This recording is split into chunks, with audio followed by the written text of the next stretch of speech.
Tracks of the female, possibly the male as well, on Rebecca's Road now, to the, well, about 400 meters north of the junction with Philemon's cut line.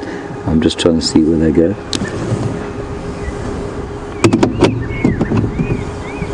Copy, Jim. I'll check Weaver's Nest towards Philemon's.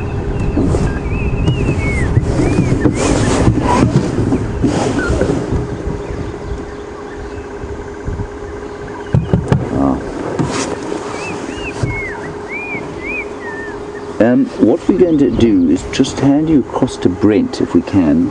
We do need to change a battery on this camera.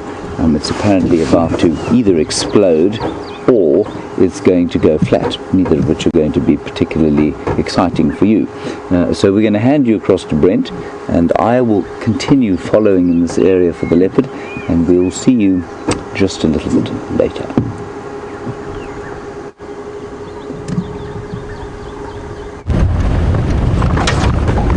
So unfortunately the tracks of that cheetah have crossed our boundary. So what we've done is we've moved into this area where cheetah is looking for those mating leopards, and hopefully two of us here will be able to cover twice the ground, find them. I'm just doing a quick check at the around tree house, a water hole, which isn't much of a water hole anymore. It's just a sort of a gut instinct. James also said there were lion tracks sitting in this area, so I just want to double check here in case those leopards did manage to cross Philemon's cut line. If nothing, we're going to turn around, head back on the other side of the drainage and head along Weaver's Nest Road sort of directly towards James. And what we will do shortly is, when we get a bit closer, turn off and listen, which is one of the best ways to find mating leopards. Lots of noise. Oh, we've just got the undertaker here, and coming into breeding colours as well.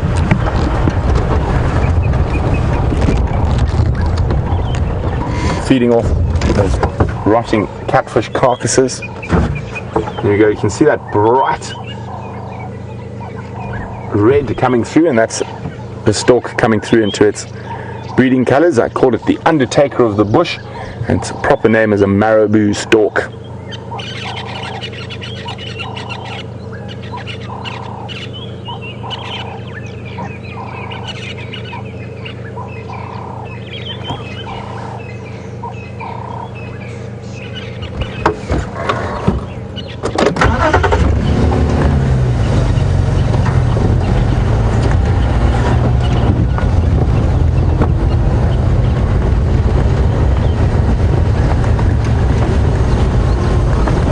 So we've got a few more cheetah questions while we're in search of these leopards. Happy in Seattle, saying, she says she often sees beautiful pictures of tribal people interacting with cheetah. Are they relatively easy to domesticate? Unfortunately, those photographs are from one of the worst industries in Africa. Most of them, they're not incredibly real. Cheetah do habituate very easily, especially if hand reared. And there are a lot of institutions, I'm not going to name any names, who use cheetah especially as a tourist trap, as well as the other big cats, specifically lion cubs. And they will let you come touch them and stroke them, but they do keep them in captivity. So I personally am not a fan of any of those things, and I believe cheetah should be out in the bush wild. When it comes to interacting with African tribal people, it is generally not a good relationship, and most tribal people will try to kill cheetah if they get the opportunity. They do sometimes take livestock, specifically smaller livestock like goats and sheep. And so generally not a good relationship between tribal people and cheetah. Although in certain large farming districts of Namibia, cheetah have made an incredible comeback due to a couple of reasons. Firstly, it's because lions and hyenas have been removed by the local farmers who have cattle, and most cows are too big for a cheetah, so they subsist off what wild game is on those properties, because they don't have any competition from lions, hyenas, and leopards to a degree. And the other reason is there's a very successful program with Aleutian sheepdogs that live with the sheep and are basically part of the flock, and cheetah are quite scared, and even leopards to a degree are quite scared of these dogs, and it's managed to bring down predator human conflict a lot, and they are using this in quite a few different places. So really interesting. It is possible to live in harmony with Africa's large predators, but you have to be quite aware as a herder and use different methods. One of the biggest threats to Kenya and Tanzania are the Maasai.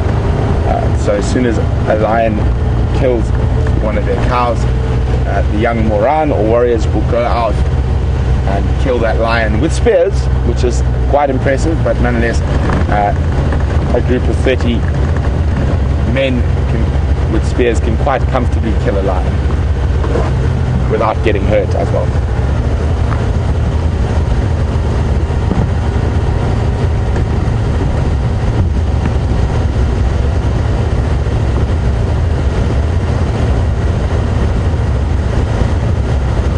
So earlier I mentioned that an area like this is actually reasonably good cheetah country. It mustn't be too thick. It must be this sort of mixed woodland like this that's got quite a lot of open in it. Anna-Marie's wondering, do they have to chase them into open areas, or are they just as adept at hunting in areas like this?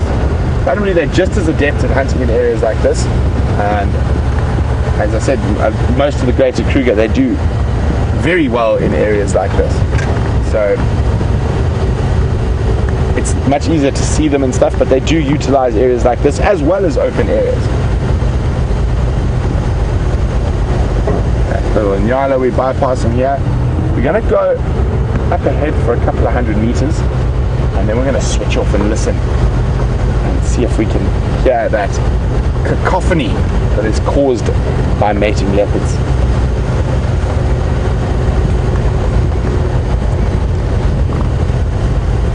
And when leopards are mating, animals like impala don't take too much notice of them, so we can't. They will slaughter them if they see them, but if they hear them, it's not too much of a big deal. The one thing about following mating leopards is that they can move incredible distances. The female basically just follows the male while he's on his territorial marches, and that obviously is what draws those females far out of their territory on occasion.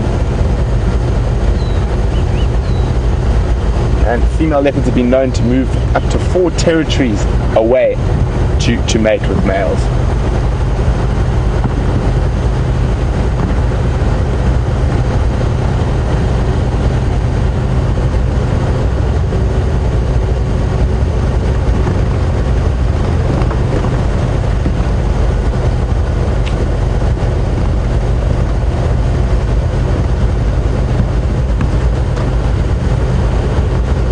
I know James had tracks a couple of 100 meters to the north of me here.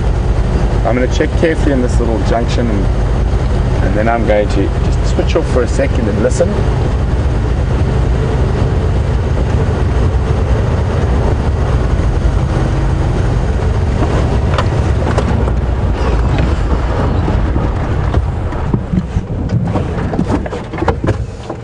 Strangely enough, the last time we were tracking Tingana when he was mating on Djuma, and we managed to find him, or James did when I was with the trackers, is when he was mating with Karula.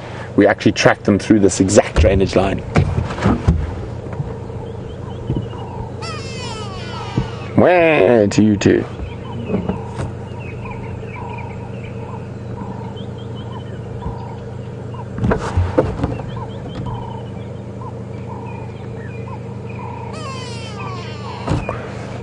What's that in the tree there, Andrew? Let me just get my...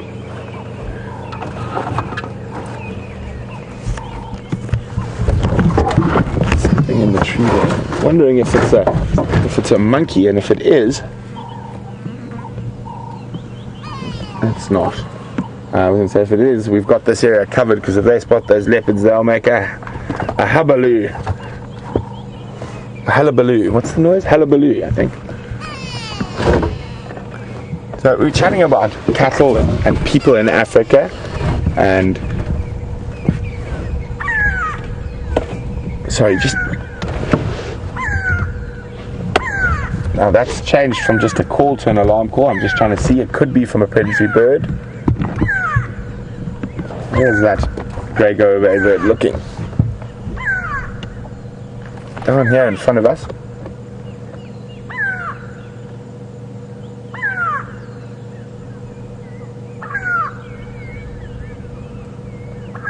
Wouldn't it be wonderful if they just popped out in front of us? So, Rumey is wondering, is cattle husbandry controlled or limited in Africa? I think is what Rumey is trying to ask. No, it's not. I mean, if you can afford cows, you can have as many as you want. And there's some big cattle farms, and also most local communities will have areas that are set aside for grazing.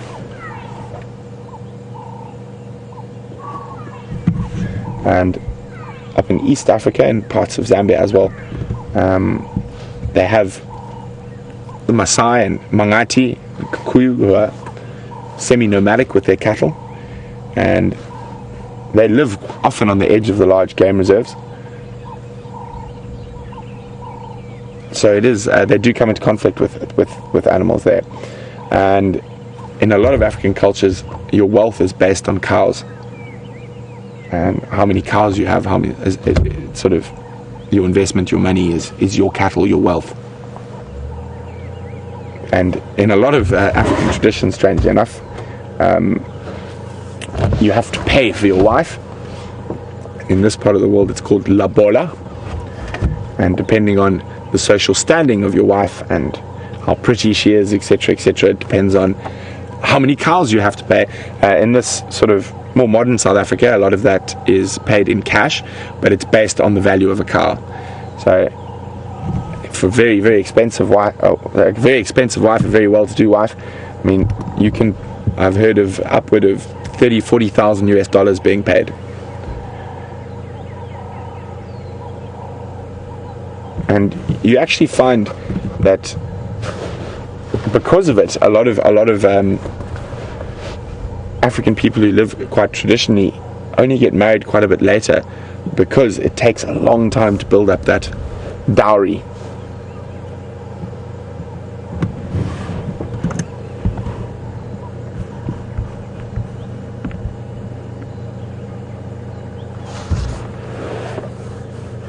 James, come in, James.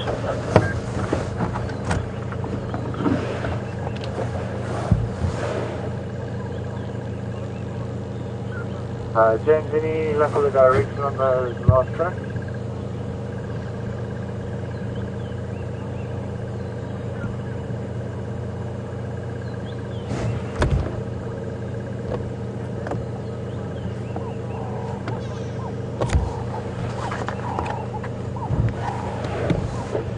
So there are various programs being utilized in different parts of Africa to try to bring down human-wildlife conflict.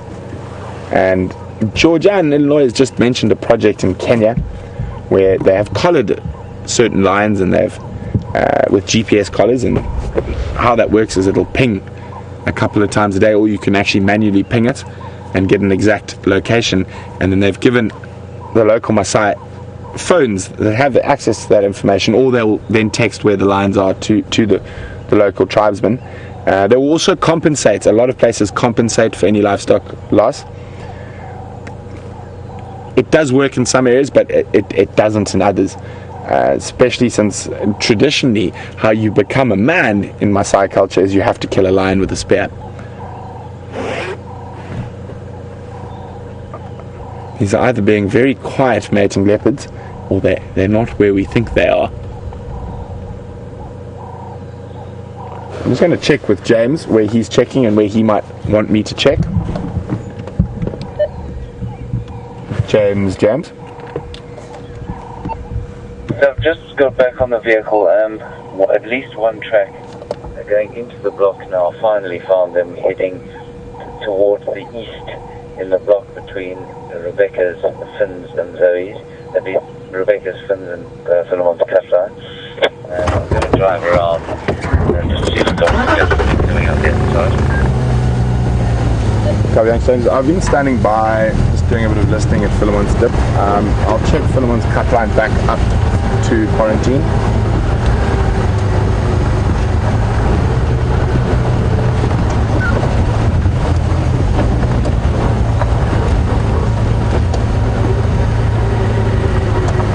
James has found tracks in the block heading east.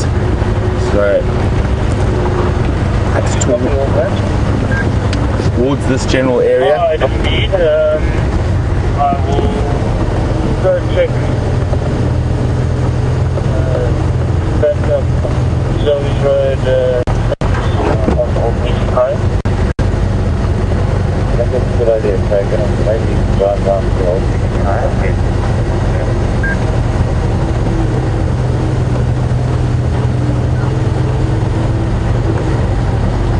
James, are you across? Whereabouts would the 1030 east onto your box of the vehicle? So I'm just listening to the chatter on the radio. but heading towards the left side. Copy. Okay, change of plans.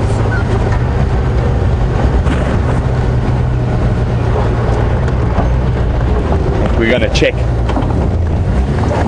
Rebecca's Road. I'm sure quite a few of you guys have heard us talk about Rebecca's or Zoe's roads. And those are named after the daughters of the owner of Djuma.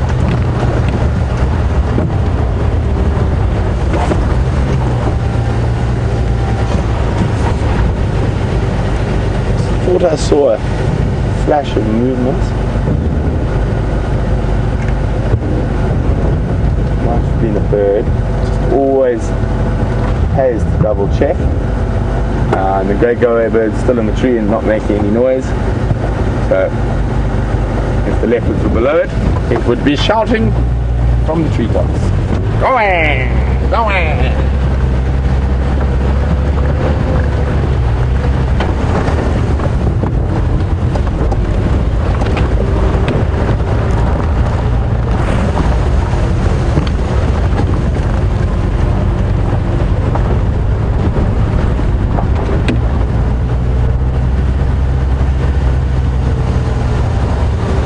So while we both scour this area, there's a strong possibility we might cross paths, but before we do that, let's go see how Commander Bond's tracking's been going.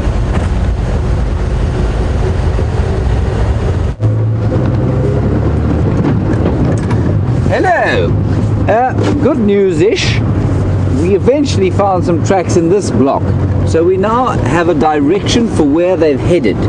It is quite a large block. They are leopards, and so whether or not we find these two romantic lovers, I'm really just not sure at this point.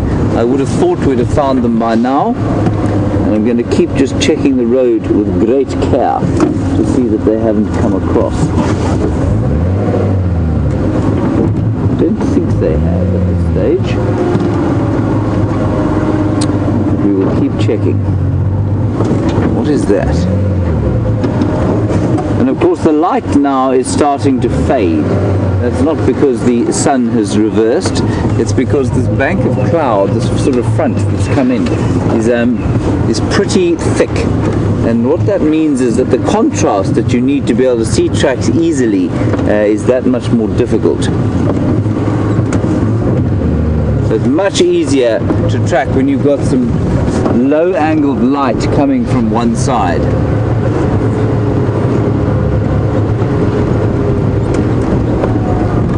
And Brent, of course, is now also in the area. We're actually starting to get a little bit of spitting rain now, so we must be careful of that. But not much. So really you would think with this many people looking, Craig is also around here. You'd think with this much activity around here, we'd be able to find them. but leopards are not particularly concerned about whether we are watching them or not. Anyway, we're going to look around. If we're lucky, we're lucky. If we're not, we're not. We'll find something else to look at.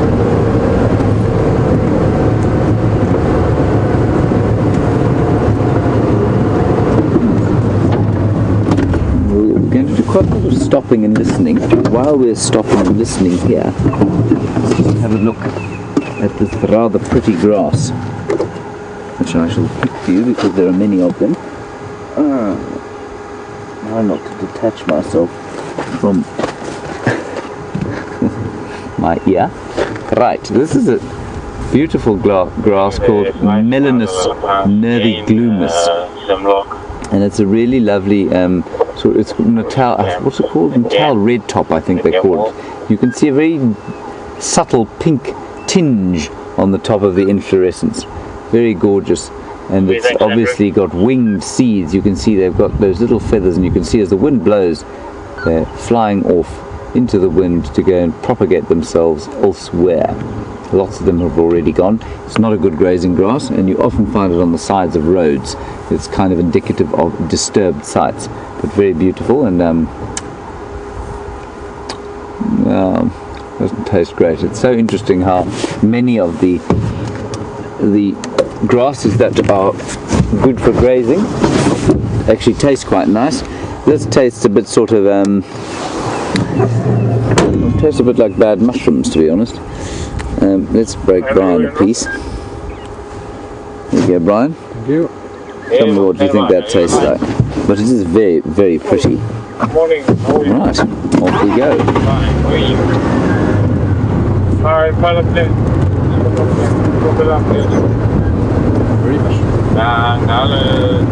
It does, hey?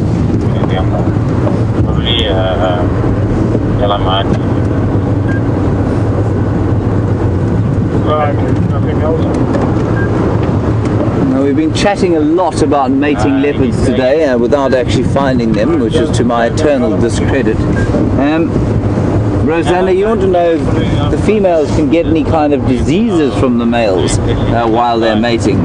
I'm sure they could. You know, if there was, I don't know, the male was rabid or had some other kind of disease that is transferred through bodily fluids, then absolutely she could get it from him. But, you know, I don't think that they have the same suite of diseases that we have to deal with out here, and that's because, well, not out here, you know, the human population has to deal with, and that's because, I mean, one of the major reasons that humans have such disease troubles is because we're so widely spread and we move around such a lot. So, were we to stay in one area without outside influence, we'd get quite used to, just like the animals do out here, we'd get quite used to and get quite immune and inured to many of the diseases that that are around the place. But because we have new diseases coming in from all over the place, largely caused by sort of the amount of international travel that we have, so we tend to get a lot sicker and pick up new nasty bugs. Same can't be said for the animals. They don't really move around a huge amount, but we do know that if you bring animals that haven't been quarantined into a strange area, they can bring all sorts of trouble through diseases from other areas. Nice question, thank you, Roseanne. So Brian was just agreeing with me that this tastes very like a kind of mushroomy. James. Sounds like good news. Go ahead. James, has this got audio? Sounds like around the drainage line that goes along this drive along the different area. Okay. Brent can hear them mating. On the road that the drainage line coming along. Okay, copy that. I'm on my way there from the junction of Finn's and Philemon's cut line. Will you come along? Well, I don't know what your position is. Craig is at that meeting higher now. He can possibly switch with and listen. Right, good news everyone. So Brent was in here. He obviously switched off to listen, and he can hear them calling inside there. So we might be lucky. don't think we'll both sit with them, so whoever finds them will enjoy the sighting and you will enjoy it with them. And Brent. This is great news.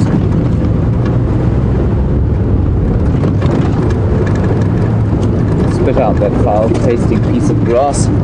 Right, so this is the drainage line. A drainage line, I was told the other day, is a very confusing term. It means dry riverbed, in case you're worried about it. It's like a kind of dry stream, if you like. So you can see now we're heading downhill, down the slope, towards a drainage line. So this would constitute a drainage line here. And Brent heard them in there, just that way.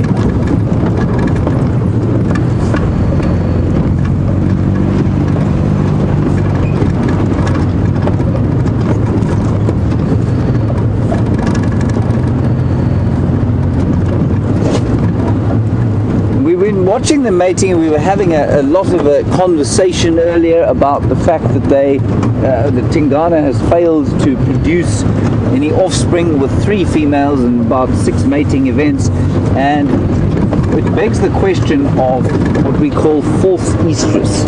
And Bugsy, you brought this up. Bugsy, you want to know about false estrus and what is it and how is it controlled and how does it all happen? False estrus, Bugsy, is caused by a female thinking or coming into estrus, and normally the purpose behind it is to secure the loyalty of a male. I'm in that general area where I thought there might be, I'm just going to switch off here. So Brent is going to switch off and listen. He's around here, and that was Craig you saw going into the block here. We'll go a little bit behind him and then head further towards the east. And the reason they have these false estruses, Bugsy, is, like I say, to try and kind of tie the males in and derive some kind of loyalty. And they don't always conceive, because if they don't know that the males are going to be around for long, then having a youngster with a male that isn't going to be around will normally result in those cubs being killed by other males. So that's one of the reasons. And they can't control it, it's entirely physiological. So it is quite an interesting concept. I think it's far better understood in lions than it is in leopards. And I don't know, I wouldn't say that Karula necessarily came into a false estrus. I mean, she definitely didn't fall pregnant the last time she mated, nor did Shadow. Shadow may have come into a false estrus because of, we think maybe she's got a physiological abnormality that makes her come into estrus.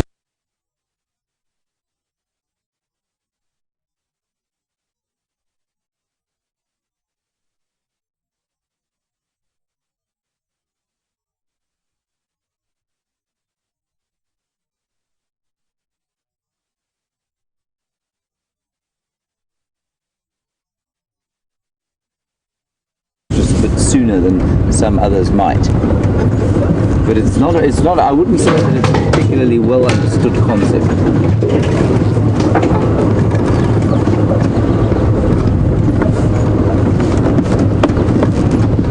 Right, so we're around the area where Brent heard them.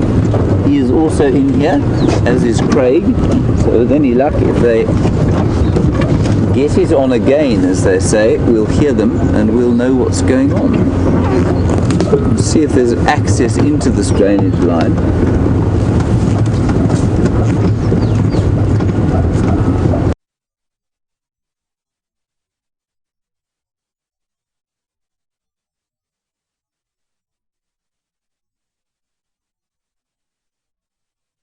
Vehicle.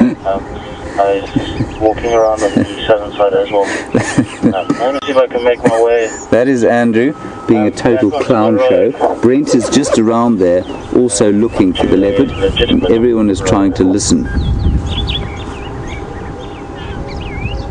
The squirrels were alarm calling around here somewhere, possibly at Brent. As I say, they will alarm call at anything.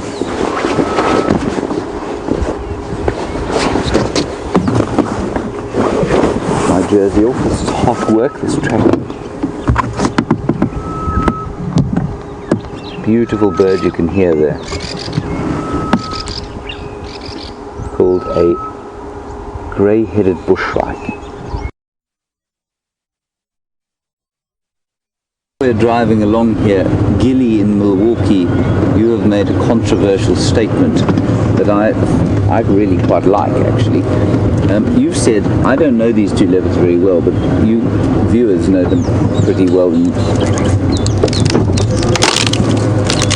just going to break down a tree quickly. Oh, so strong. Immensely powerful.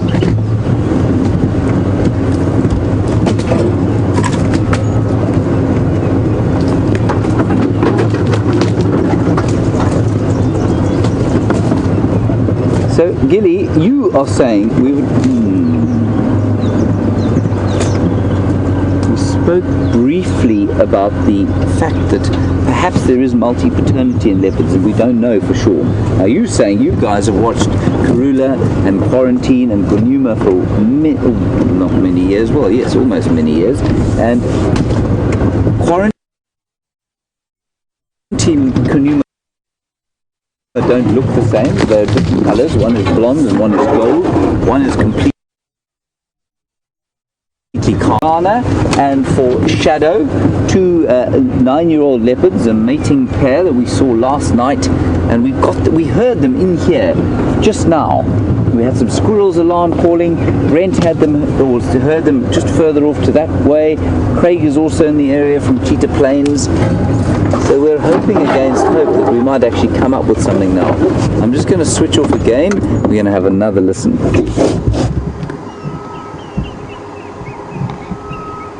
Leopards, as I say, are very vociferous breeders. And squirrels were alarm calling in this thicket here. Like I say, I mean, it could have been a snake, it could have been anything.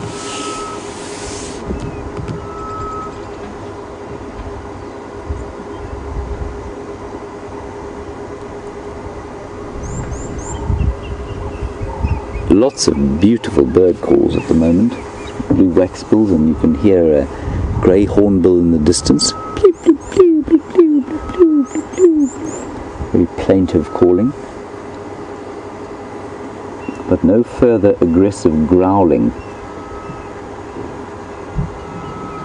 And the leopards will probably start to go static at the moment.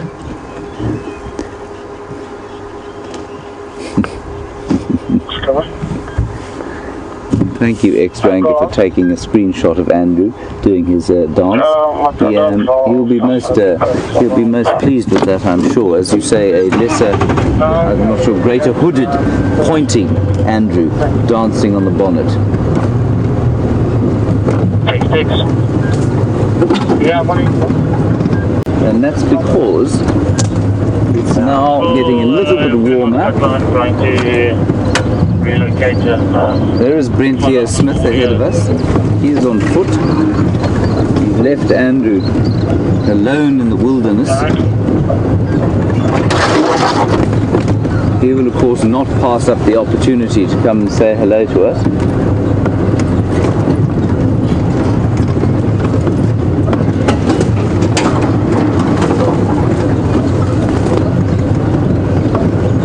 Hello!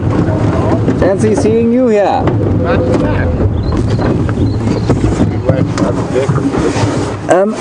You said you heard them in here. This side here somewhere. Because we had some squirrels alarm calling there. It could easily be here, but I mean, around here. There's that gusting wind. I just got that. Yeah. That's I was talking just to do that again for us. That's exactly what they sound like, actually. So it's pretty good. Caught it on the edge. Very good. Well done. James likes making me make funny noises. But yeah, I'd say here, but yeah. I think definitely this side of the drainage. Squirrels there, maybe still heading east? Maybe. Okay, I'll follow along the southern side of the drainage. I'm just going to check Shabam Junction, just out of, just in case. Okay, I'll follow along the drainage line here, and we'll keep you posted. As you were, get on with it. Don't dally. And hopefully Andrew's not going to be dancing on the vehicle when I get back. Yes, no, he was doing quite a dance. mother would be proud or embarrassed. I'm not sure which.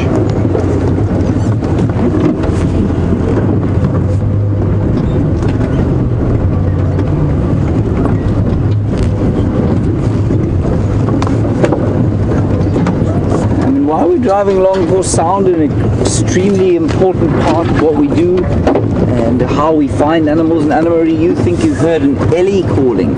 No, I definitely didn't hear any elephants calling here now. It was probably the sound, actually, and I'm not being facetious here, of a tree scraping against the bodywork, which through the microphone, I suspect, would have sounded a little bit like an angry elephant. But keep it up, keep listening.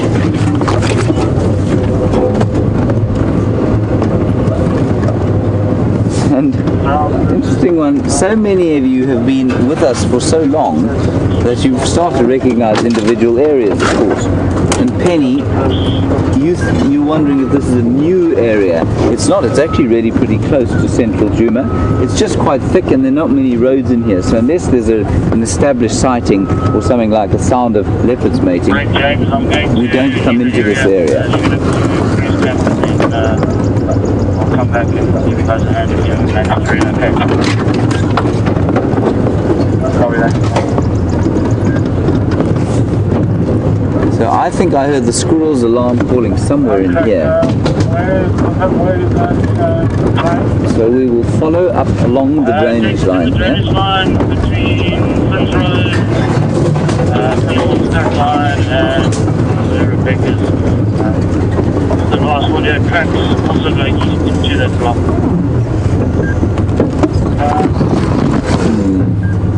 I think this might be a little bit much for our new car, don't you? I'm going to cross the border between the cut line and east. Yeah, we'll squeeze through there. Just now, so just to get it out of the way.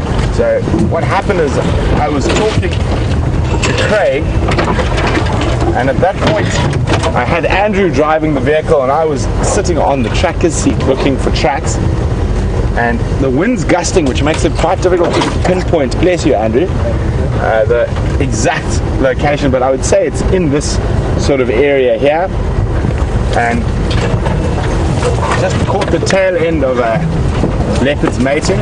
But the wind is gusting. I'm very confident it's on the southern side of this drainage line, but where exactly on the southern side of this drainage line, that is a different story. So James is checking. He heard some squirrels alarm calling down there, and just to double check, make sure, put my mind at ease, I'm heading to Shabam Philemon's Cutline Junction, just to make sure those tracks haven't crossed further south. And as of Andrew's dance moves, I missed them. Andrew, could you give us a blow-by-blow of your exact moves that you were doing while I was actually working and trying to find leopard? No thanks. No thanks.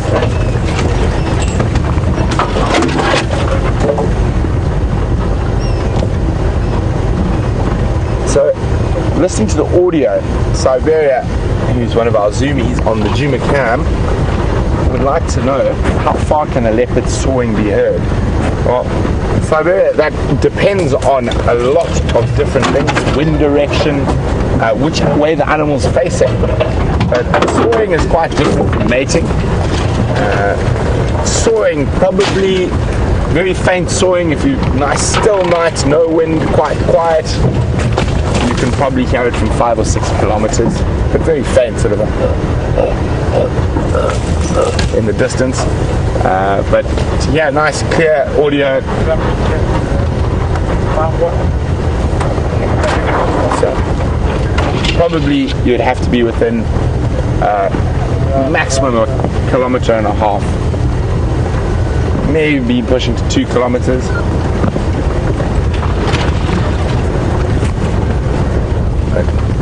But that mating, you generally have to be within about 1 kilometer or so to hear that.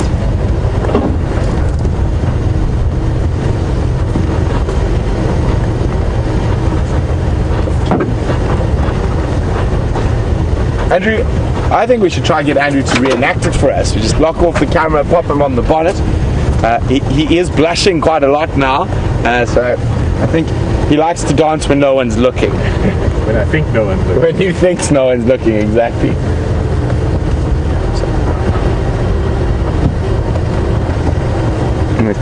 And fortunately, it is recorded in time forever from Brian's camera, so we can all get together when after drive and critique Andrew's dance maneuvers. No! So, yes, that is a very good idea. We should get Brian to beatbox a beat and put that track on, and I think we should definitely make that a YouTube mission for today. Pop Andrew's dancing up on YouTube with Brian's beatboxing. So I'm just, to make myself feel comfortable, I want to check this area in case they manage to sneak across the road.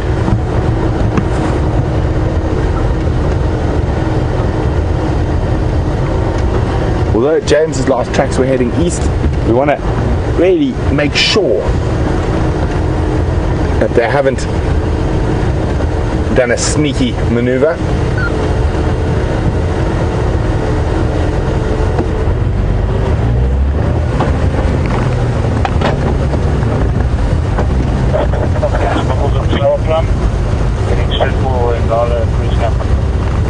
So when we get the opportunity, we use these stuck under my stick little vials here to collect dung samples for Panthera, and they're doing a paternal study on leopards at the moment to find out who's the daddy.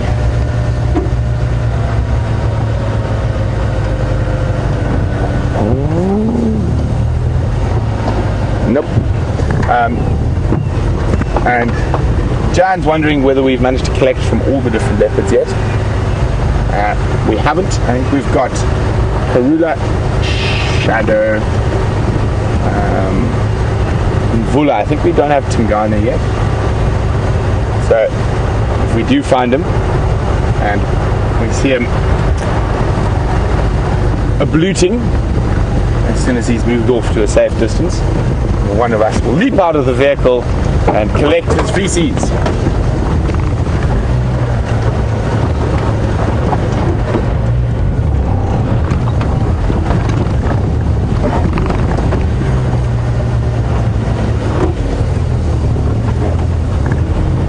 Well, Andrew, do you want to take that one? It's for you. So Billy Joe is asking, why do I cover my face? Simply for the flies, that's all. The flies away.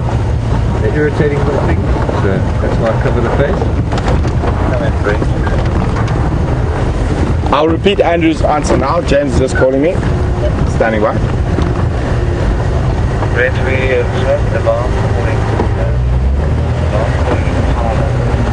block between Savage track and cut line. Come into the area.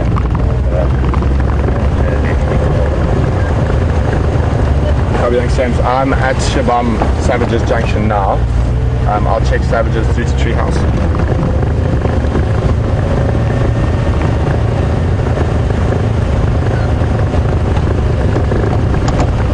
So James said he heard some Impala alarm calls in this area we are in.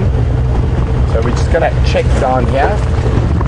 And so Billy Joe was saying, Andrew always makes it so fun. Thank you very much, Andrew.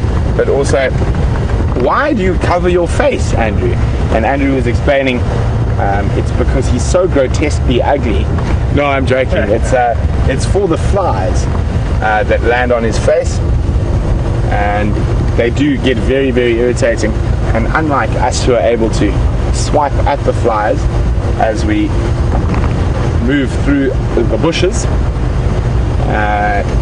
the cameramen have to be so steady and focused, and both their hands are being used, and that is why they wear those buffs to keep the flies off their faces.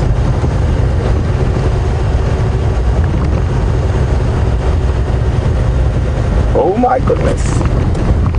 how did you end up here? Ooh, very pretty. And I'm sure I used to know what butterfly you were from. Come on, I don't want to squash you. Get off my shoe. Here we go.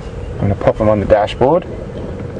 It is a caterpillar larval stage from a butterfly.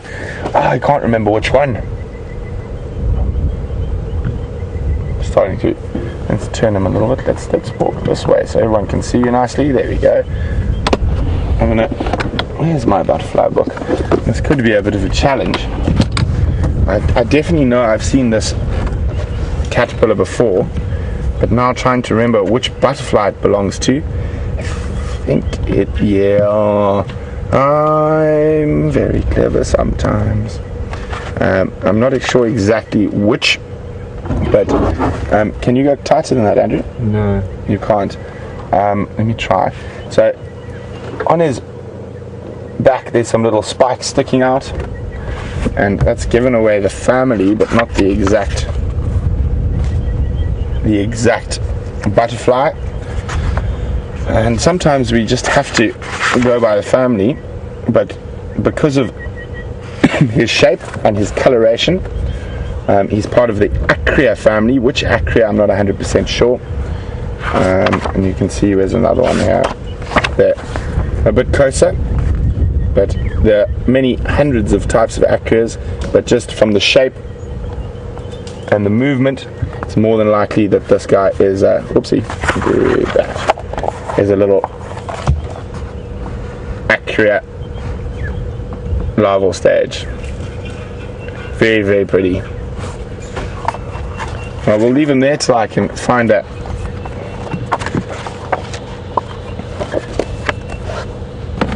spot to pop him. And I can tell this is a butterfly because he's not so airy. Normally the moth caterpillars are those very, very hairy ones. You do get sort of protective spines on a few of the butterfly caterpillars, but they're not those really, really hairy caterpillars.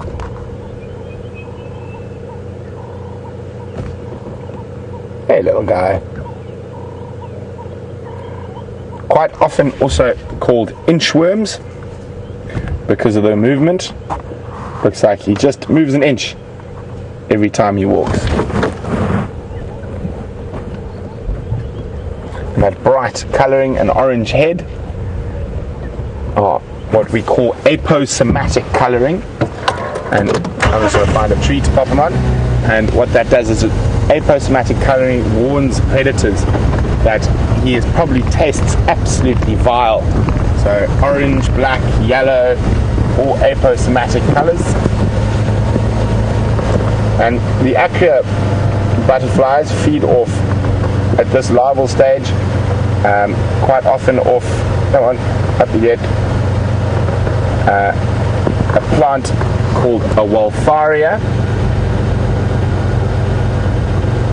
Come on. No, he wants to stay. There we go. A nice fresh bush willow leaf for you. And Wolfaria doesn't have an English name, so it's only got a Latin name. It's Wolfaria indica.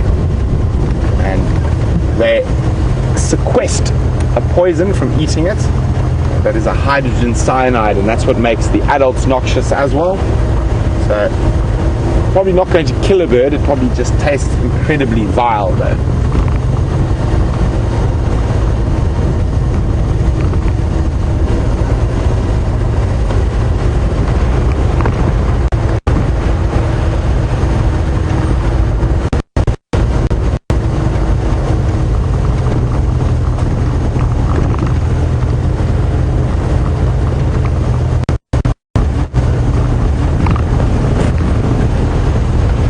So, I know James has been asked this question from Boyd in North Carolina.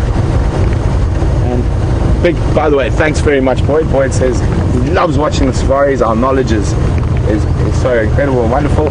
Well, thanks, and you guys help with that by all your questions. We got to make sure we hit the books regularly to keep up to date with all you guys.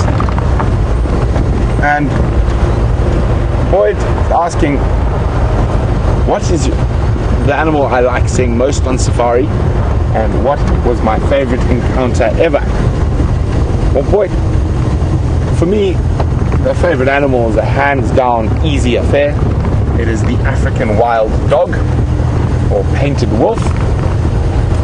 And my favorite sighting or encounter is far more difficult. There have been so many, but I'll just tell you one for now, and since my favorite animal is the wild dog, we shall tell you a wild dog story.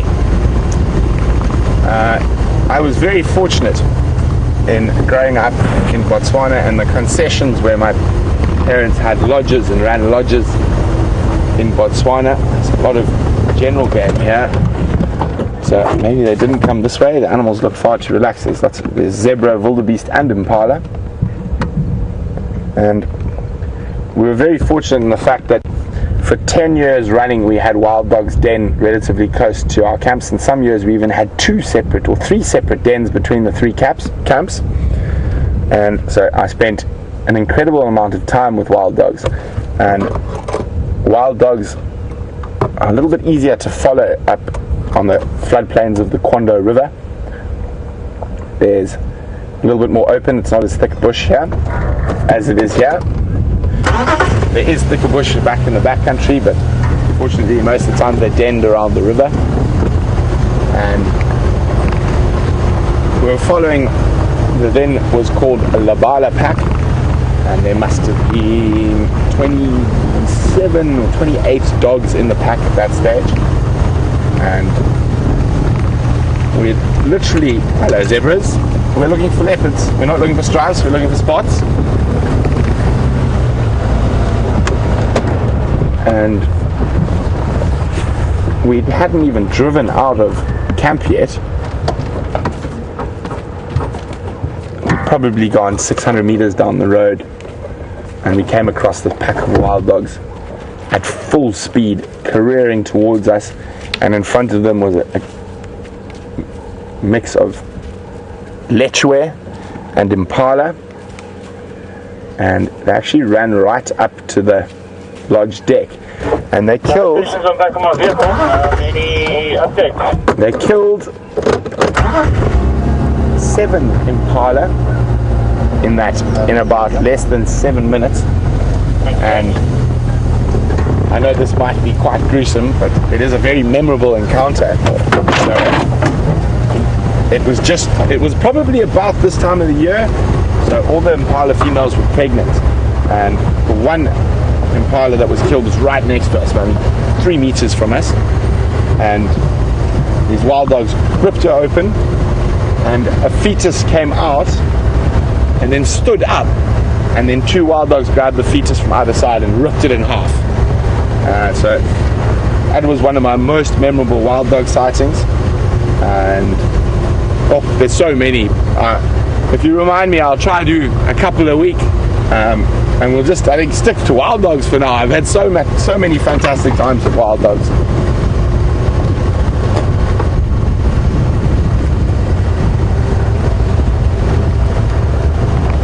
So, chatting about the African wild dog, and Country Girl Ash is wondering, do they howl? Not really. They've got quite a wide vocal range. There's quite a lot of excited, almost tittering, like very high chirping tittering when they get excited. They give a warning, almost cough or bark. It's sort of like whoa. When they see a lion or something like that, it's a distressed bark. And then which happens quite often, they lose each other while they're hunting, because they hunt at such high pace. They have a woo call, which is a contact call, and it sort of sounds like this. Woo, woo, woo. And that's so the different members of the pack can rejoin. So, no sign. Sorry? Speaking of my favorite animal,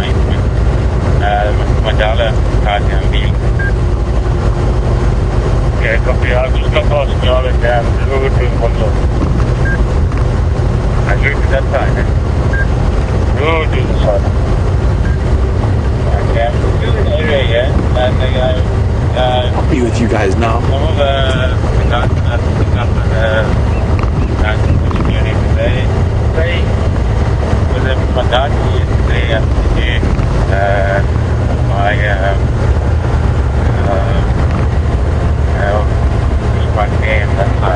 So, chatting about my favorite animal, they're following wild dog tracks, but unfortunately quite far from our northern boundary.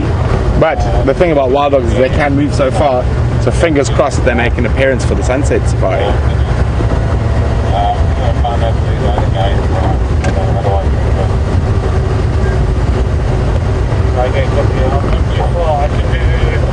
So, as you see, we do spend quite a bit of time on foot when we're tracking and things like that. And Anne-Marie's wondering, do they run away from people when on foot? Again, Anne-Marie, it also just depends on the situation. Sometimes they do. Other times they actually become very curious. I've lain down in a road like this with a pack of wild dogs, and I've had them come so close they misted up my camera lens trying to sniff it. So it all depends on the individual pack and the situation, whether they've been under pressure, whether they've been chased by lions recently. But normally they take very little notice of humans on foot, apart from occasionally being quite curious, especially if you lie down or sit down and sort of get into a strange position.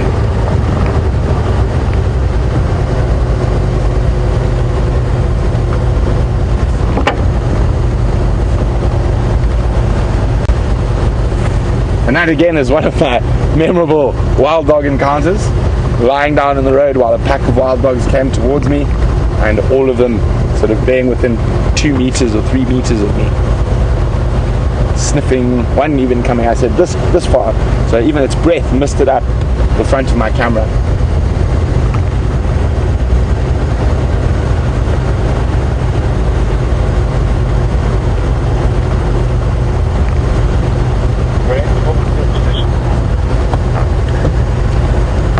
Weaver's Nest, Philemon's Dip.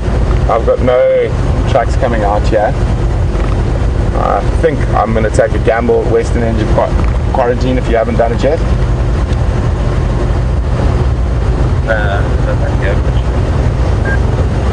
So James and I are still checking, and we're going to take a bit of a gamble. There goes James.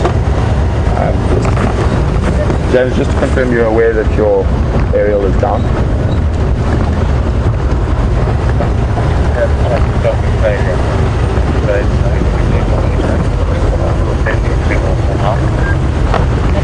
Copy, thanks.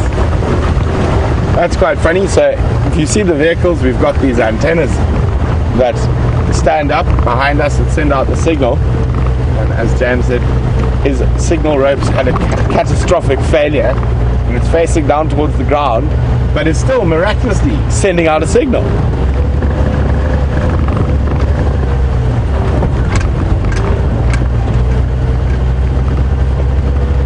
So we're going to take a little bit of a gamble and try check the western edge of the quarantine clearings.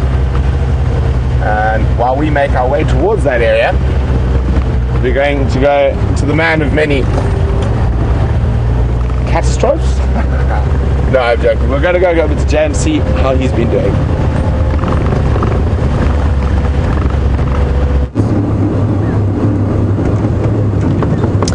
Hello everyone. Quite astonishing that you're still reaching us, really. We had a bit of a catastrophic aerial failure.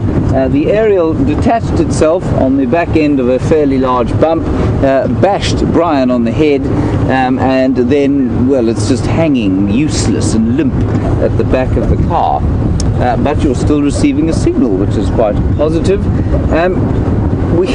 We had some Impala alarm calling here. I came tearing into this area, drove off road, found nothing. Not an Impala, nothing. So it's all rather confusing, rather frustrating. I think these leopards have given us the slip, to be honest. And I think, well, we got to see them last night, I suppose, and maybe they just wanted a bit of romantic privacy for the rest of the day. Who knows? But we've been stopping, listening, trying to hear, Adding.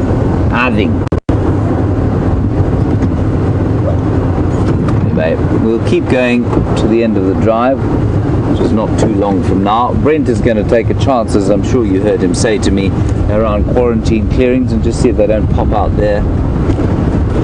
So we've had one definite track, one definite sound of them mating.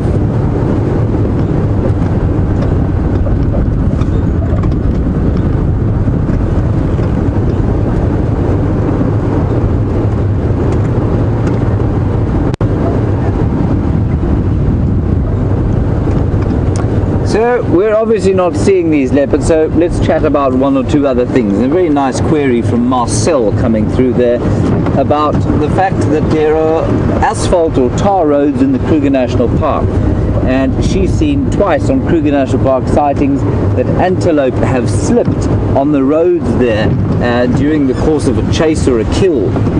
Marcel, it does happen from time to time. You say, is it unfair to the animals, or you think it is unfair? Yeah, I suppose it is slightly unfair, but I tell you what, those tar roads they provide far more in the way of advantage than they do disadvantage, and it's always a balance, as with all things. And the big advantage that they provide is that there's no erosion. There's no soil erosion from the movement of roads, and that is a hugely important thing. I don't know if you saw this thing with Brent. He did come past here. That, of course, is a marabou stork. I made it to that big bumper, and so I'm just turning the radio down. It's making too much noise now. Marcel, yes, it is possibly a disadvantage to some animals if they're being chased across it, quite possibly.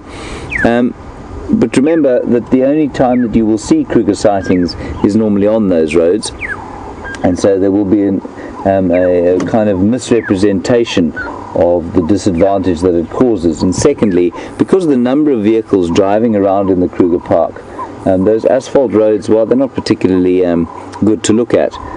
From the point of view of erosion and soil loss and other aspects of general ecology, they're less of a hindrance than they are a disadvantage. So I'm afraid that's why they're there. But I agree with you, it's very distressing to see an antelope running onto the tar and falling over and struggling to maintain any grip. So that large bird there has no such troubles. It is the ugliest bird possibly in the world. It is called a marabou stork, and it is a scavenger and quite closely related to some of the old or new world vultures, like the condor. It's more a stork than it is an old world vulture.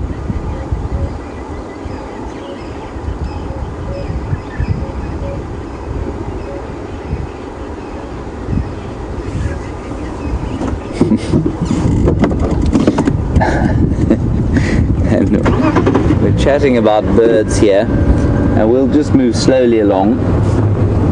Virginia in Kentucky, you say you've heard a bird here that sounds like a rusty gate spring, and you want to know what it is. Virginia, I don't really know, to be honest, which bird you're talking about. There is a bird there called a crested francolin that sounds a little bit like a fastly swinging rusty gate hinge. It might be that, perhaps, the crested francolin. There are some buffalo through there. No, they're not buffalo, they're wildebeest. And they look completely relaxed, not at all terrified or panicked by the thought of mating leopards in the general vicinity. There are also some zebra. So we'll just drive off road here and we'll have a little watch of them. And what I'll do, Virginia, is pull out my bird app on my phone and I'll play you the sound of the crested francolin, and perhaps that will clear up the mystery of the rusty gate hinge bird.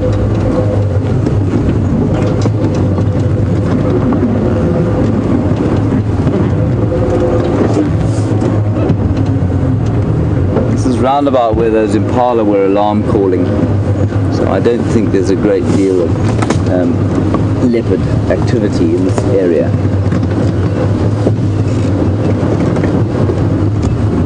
What you'll ahead, Brian. You don't need to watch out for the aerial, of course.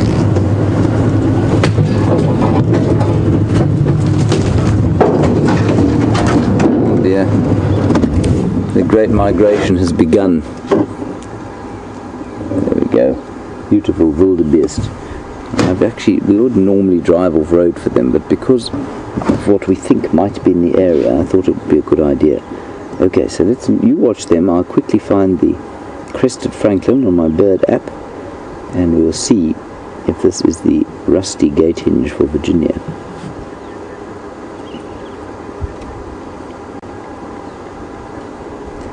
Francolin, crested francolin.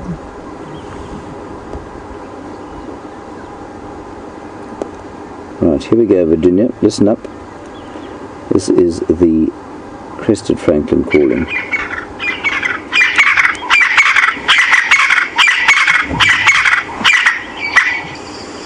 Is that perhaps what you were hearing?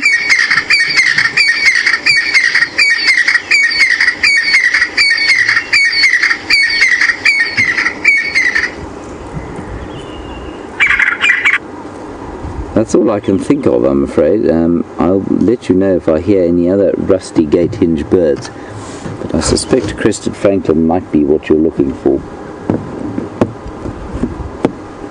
This is the only herd of wildebeest that we have here, and they wander around here and onto quarantine clearings quite a lot, and they're quite easily recognizable by those kind of the youngsters there with their very rufous heads. Little herd of wildebeest. And Christy, you were very kindly wondering about Brian's head, and is it okay? Brian? Yeah, it'll be alright. It's pretty sore though. He did get a horrible whack. So he'll be okay. We'll tend to him when we get home. Wrap bandages around his head. Give him soothing chicken soup.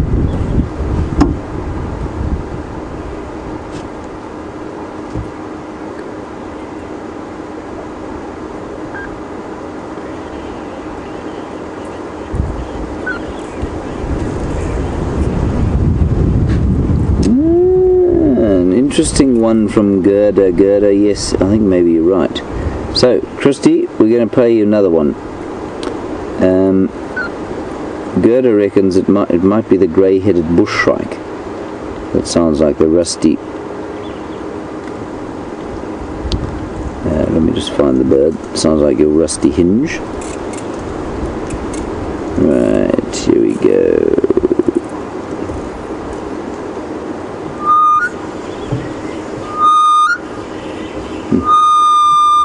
Nice one, Gerda. Maybe that's it.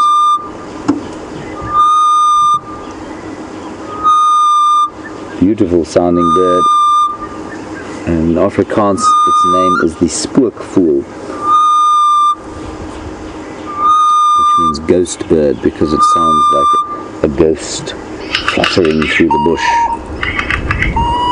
That's his alarm call. Good one, Gerda. Thank you.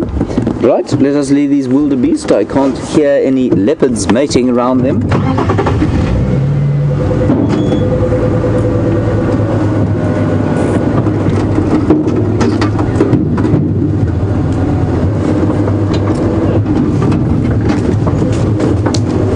Make our way out of the block here, and wildebeest do not occur in great numbers in the Sabi Sands. The habitat is not conducive to those huge herds that you get in the east in East Africa. And Kachino John, you pointed out that is the case, that they're just a few million short here. They are. We've got about 25 here. They have 20 or 2 million of them in the Serengeti.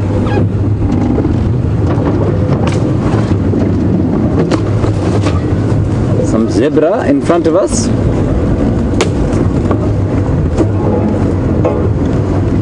Oh.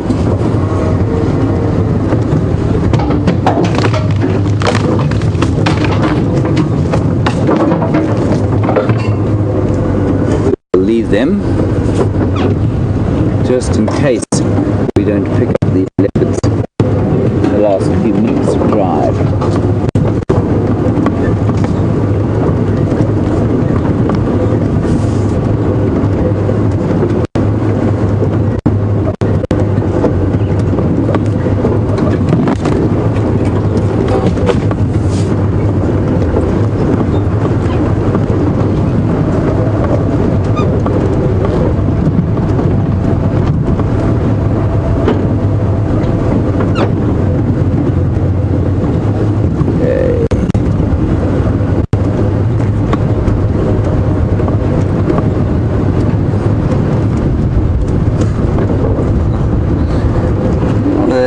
hilarious comment here from Pretty Nightmare, who asked if I took life insurance out of Brian and therefore I'm trying to knock him out.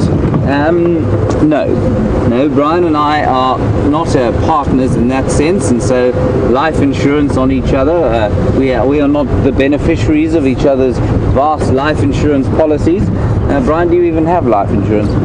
Nope, Brian doesn't have life insurance, so knocking him out for that would be, well, I mean, all it would net me would be a couple of buffs and perhaps his dark glasses.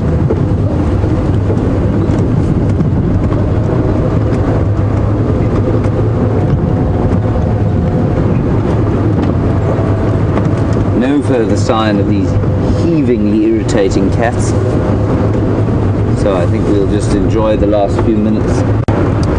Glorious African morning. It's very beautiful, and I'm very pleased about the cloud cover, I must say, because this time of year with no cloud is very, very hot indeed.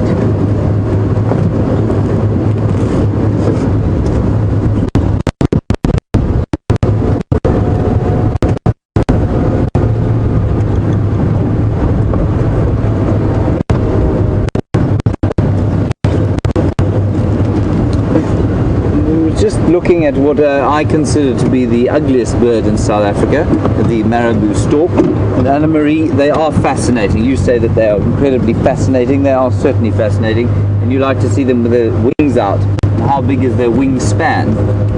I'm going to guess at roughly 1.5 or 1.6 meters, which would be roughly, say, 5 feet.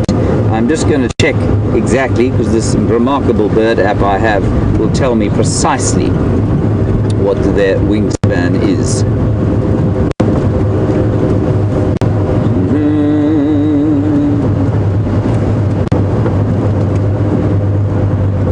Right, marabou, there you are, you ugly fellow.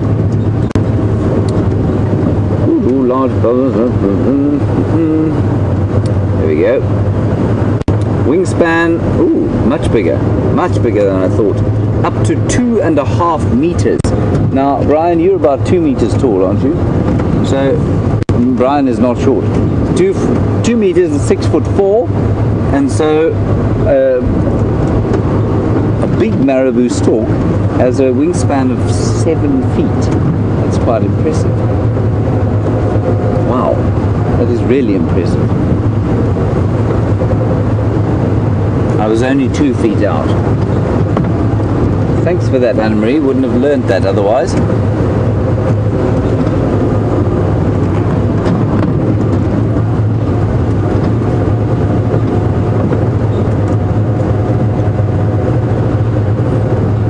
No, nothing further.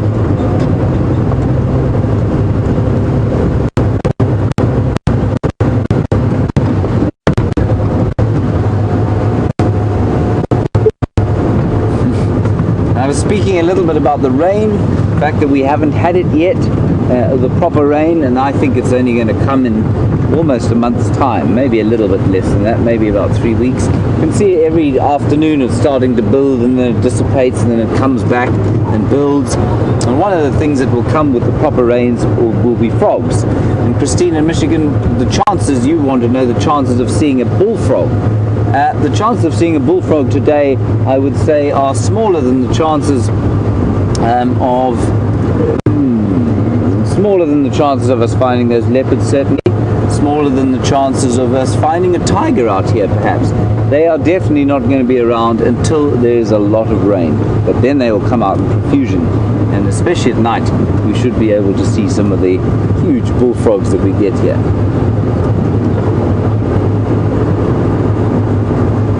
Two species, one the African bullfrog and the other the giant African bullfrog.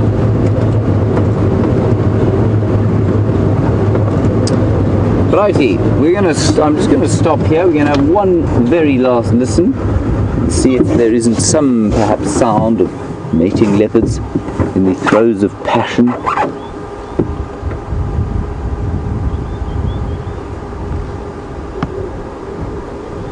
There you can see lovely gunmetal grey skies that we have today.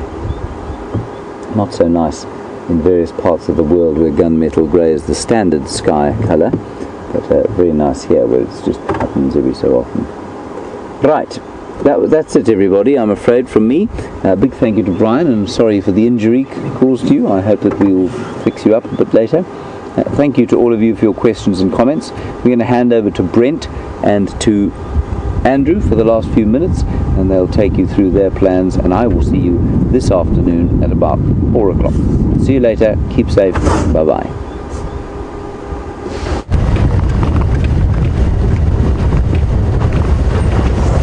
So we haven't given up on finding these leopards just yet. If we don't get any luck, we'll definitely try on the sunset safari. But just double checking this western edge of quarantine clearing in case they've come through the block heading in an easterly direction. This wind is making following that audio quite difficult, but you never know, they might appear. On the Djuma cam, it is the closest water, so zoomies beware and keep a close lookout during the day.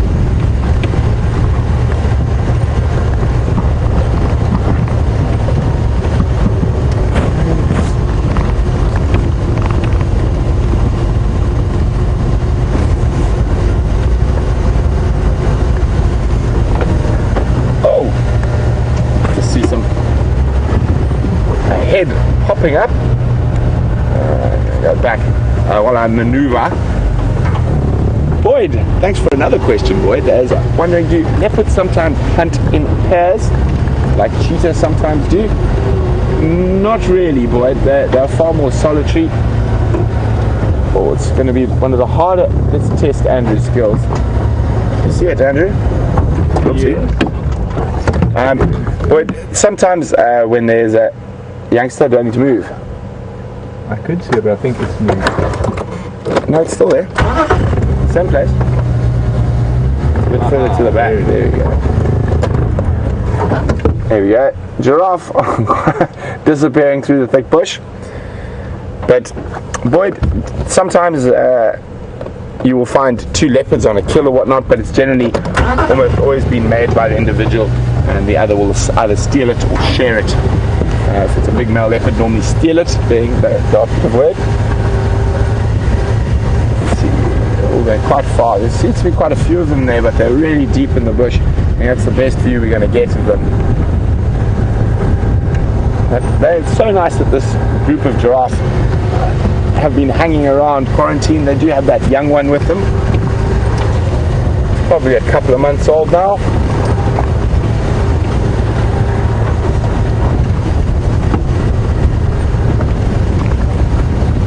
Maybe we'll get a view of them from this angle. But they are in that drainage line, and hopefully they're going to come out onto quarantine and maybe even head down to the Djuma Dam for a drink. So another one for the zoomies to watch out for, the giraffe. So when we heard those leopards is in that general area, but quite far. I just thought if they are on the move, it's worth checking around here.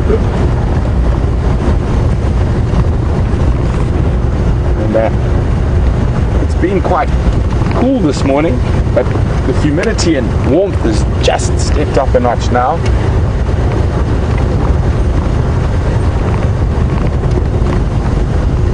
And we're having a quick look around this. I'm really hoping that they do make themselves a little bit more visible on the sunset safari. And we have had a great morning. It's been a little bit quiet on the sighting front, but it's been really, really fun tracking. A little bit frustrating at times. The fact that cheetah crossed on top of our tracks, so he was just ahead of us. So we found his tracks, turned around, started heading back towards the boundary, and we must have missed him by about 20 minutes or so. But that's the way it goes out in the bush here. You never know what could appear or disappear. But I'm quite confident those leopards are on Djuma, which is the start, and hopefully James and I can utilize our experience to pull not a rabbit but a cat out of the hat on the sunset safari.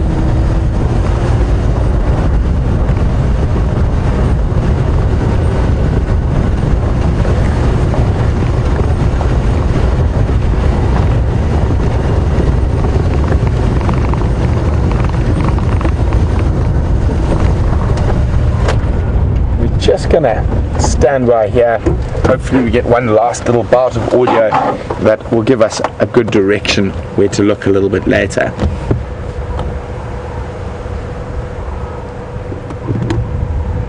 Come on, kitty cats. But we can always hope, and as I said, it's a great start that they actually are in Djuma, so there's a strong possibility we are going to be able to pull the proverbial cat out of the hat. And thanks very much for joining myself and James and Andrew and Brian and FC, Lou and Tara on this sunrise safari. Not much sun in the rise, but it's been really exciting, been really wonderful having you guys with us. Thanks for all the questions, and we've got a special treat for the end of this sunrise safari. Someone has been very clever with the computer, and they've managed to put together a little clip of Andrew's bonnet dancing. So you're going to be able to enjoy that after we finish drive. Andrew has got a look of shock and horror behind the camera, and I'm sure there's going to be some choice words said around the breakfast table. But don't forget to join us for the sunset safari. Hopefully we'll find those leopards.